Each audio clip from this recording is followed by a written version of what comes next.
My name is Murat Ozcihan and I am a business development manager in Bosch Security Systems. It means I often have to use my car, but there is so much traffic, in the rush hours especially. It's virtually impossible to get through via the Bospurus bridge.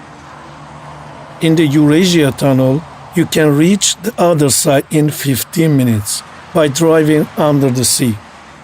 People want to feel safe with millions of tons of water above them. We equipped the tunnel with a video surveillance systems. This helps to identify accident immediately and enables rescue teams to be guided accurately. People can feel safe when driving through the tunnel, and I am very proud my work has contributed to this feeling. See you in Istanbul.